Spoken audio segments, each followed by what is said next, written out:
Xiinxalaan siyaasaa obbo Jowaar Mohaammed Barruu karaa miidiyaa hawaasummaa isaatiin katabeen haasawa muummichi ministeera magaalaa Dirree Dhawaa kan Oromooti jedhee dubbatee qeeqee jiraachuun himametti jira. Godina Harargee Lixaatti aanaa Gumbii Bordoddeetti tajaajila ambulaansii dhabuudhaan rakkoo guddaa keessa jiraachuu jiraattonni himanitti jiru.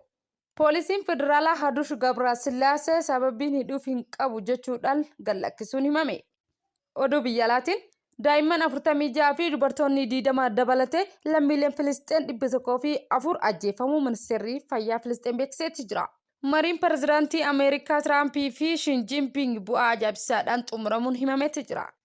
Bakka jirtanitti nageenyi kenna sinaa gojecha akka hordoftaa fi daawwattoota qaroo miidiyaarraa oduu galgala kanaaf qindeeffadhe isinitti hima. Oduun gara olitti isinitti hime oduu hangafootaatii amma gara bal'ina oduu keenya isin dabarsa. Xiinxalaan siyaasaa obbo Jowaar Mohaammed Barruu karaa miidiyaa hawaasummaa isaatiin katabeen haasawni muummicha ministeeraa magaalaa Dirree Dhawaa kan Oromooti jedhu qeeqeetti jira. Abbummaan magaalaa Dirree Dhawaatti wal qabatee haasawa muummichi ministeera Itoophiyaa Dr. Abiy Ahmed magaalaan Dirree Dhawaa heera mootummaatiin magaalaa Oromiyaa ta'uu ibsuudhaan xiinxalaan siyaasaa obbo Jowaar Mohaammed Barruu karaa miidiyaa hawaasaa isaatiin katabeen haasawa muummicha ministeeraa kana qeequun himameeti jira. Furmaata magaalaa Dirree Dhawaatti odoo sirreessuu barbaade waggaa 5 fi 6 dabran kana keessatti sirreessuu danda'a jechuunis ibseeti jira. Magaalaan Dirree Dhawaa akka Oromoo jala hin galle kan fedhu muummicha ministeeraa Dr. Abiy Ahmed mataa isaati jechuudhaan kan qeeqee obbo Jowaar Mohaammed akkas jechuudhaan karaa miidiyaa hawaasaa isarrattis maxxanseera. Bara jijjiiramni dhufe kana keessa immoo hawaasni lamaan jidduutti araarri bu'uudhaan waggoota 6 osoo rasaasni tokko hin dhukaafamin lubbuun namoota osoo hin darbin nagaan jiraatanii jiraachuus ibseeti jira.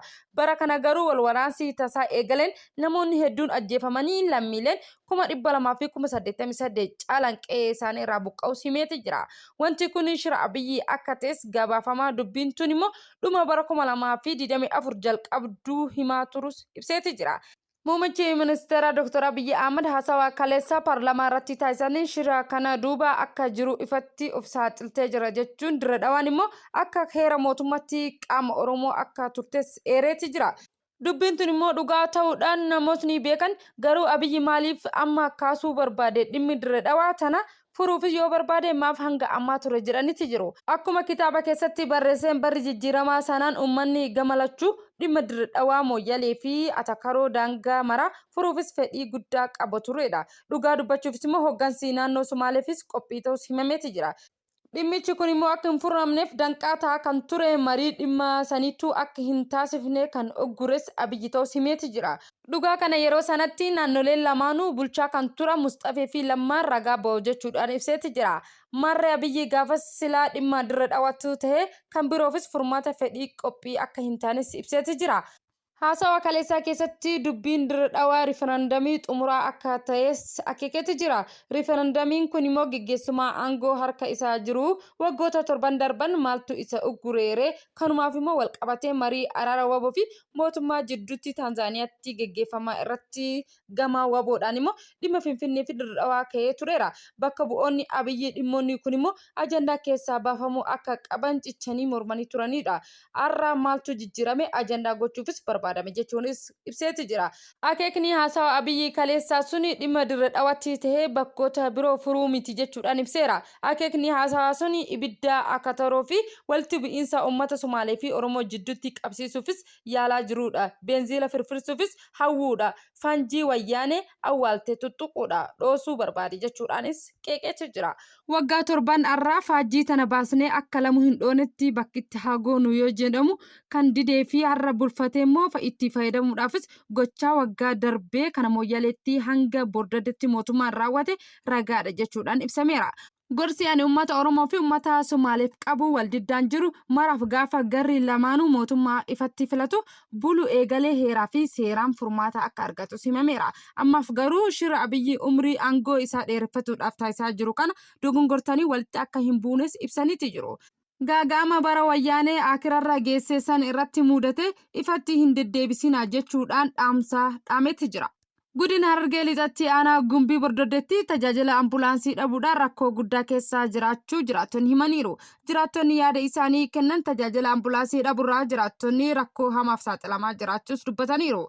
namoota yaala hatattamaa barbaadan dafanii dhaqqabsiisuufis dadhabaa akka jiran himaniiru. Keessattuu dubartoota ulfaa ciniinsuu irra jiran dhaabbata fayyatti ga'uufis uummanni rakkoo guddaa keessa akka jiru jiraattonni ibsaniiru. Uummanni baatee sireedhaan fageenya dheeraa baatee dhaabbata fayyatti gahaa kan jiru yoo ta'u immoo jiraattonni kana gidduutti dubartoonni dafanii mana yaalaa ga'uu dhabuurraa lubbuun isaanii darbaa jiraachuus himaniiru. Araddoonni aggaamii burqaa barkallee dhaddachaa gurraachaa jedhamuu fi kanneen biroollee tajaajila dhabanii rakkoo keessa jiraachuu himanitti jiru. Poolisiin federaalaa Hadush Gabrasillaasee sababa hidhuuf hin qabu jechuudhaan gallakkisuun himame.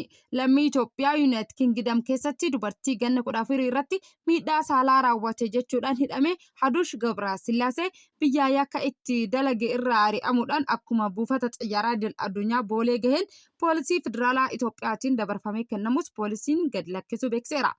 Poolisiin federaalaa Itoophiyaa itti gaafataman hariiroo qunnamtii hawaasaa Jeeyilaan Abdii namichi kun himannaa yakkaa tokko malee Yuunaayitid Kingdom irraa ari'ame gara Itoophiyaatti ergame jedhaniiru. Sababa kanaaf immoo namtichi buufata xiyyaaraa idil-addunyaa boolee irraa gara waajjira poolisii federaalaatti geeffamuu isaa gadhiifamuu isaa BBC'n mirkaneessee jira. Sababa gadhiifameef immoo yoo gaafatamu hoogganaan kun himannaa yakkaa tokko malee gadhiisaniiti jiru jechuunis ibsaniiru. Kola galaan biyya UK jiraatu Hadush Gabrasillaasee ga'eessa umrii 41 yoo ta'u dubartii umrii 14 irratti miidhaa saalaa raawwate jechuudha hidhaa ji'oota 12 itti murtaa'ee turuun kun immoo amma ergaa achi ari'ameeti Itoophiyaa seenee booda to'annoo seeraa kamiyyuu jala akka hin oolle poolisiin federaalaa mirkaneesseera. Egaa hordoftoota fi daawwattoota qaroo miidiyaa irraa oduun biyya keessaa kana fakkaata amma oduu argamaa isinitti hima. Daa'imman 46 fi dubartoonni 20 dabalatee lammiileen Filisxeen 104 ajjeefamuu ministeerri fayyaa Filisxeen beekseera.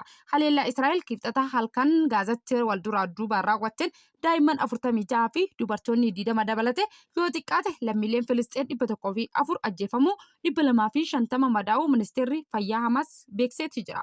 Waraanni Israa'el haleellaa kana kan raawwate mirkaneessuu yoo ta'u immoo Hamaas seera dhukaasaa dhaabuu giddu galeessa Ameerikaa cabsee loltoota tokko gara ajjeesee booda raawwatu ta'us ibsameera. Haleellaa Israa'el wal duraa duubaan raawwatte kun immoo manneen barnootaa fi gadaandoota kaaba giddu galeessaa fi kibba Gaazaa rukutus ibseera.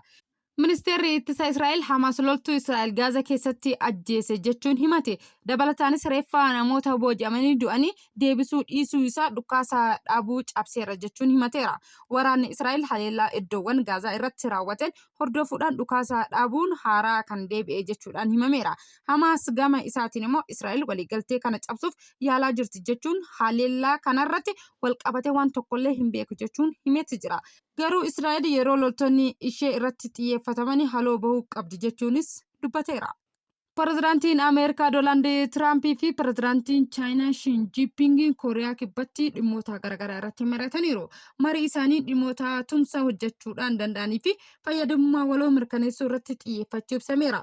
Pireezidaantiin Tiraamp maricha ilaalchisee ibsa kennaniin marii Xi Jinping waliin taasisan dinqisiisanii akka turanis dubbataniiru. Dhimmoota hedduu irratti waliigaltee irra gahuu kaasanii kun immoo tumsa gama maraan biyyoota lameenii duran kan cimsu ta'us ibsameera. Bu'uuruma waliigaltee kanaan immoo Ameerikaan taarifa shaqaxa Chaayinaa irraa gara Ameerikaa seenan irratti 57 irraa gara 47tti gadi hir'isuu himteetti. Biyyoonni lameen yeroo dhiyootti waliigaltee daldala waliif kennan mallatteessan yoo ta'u immoo waliigalteen immoo maddumaa damee dinagdee biyyoota lamaanii ni tasgabbeessa jechuunis ibsameera.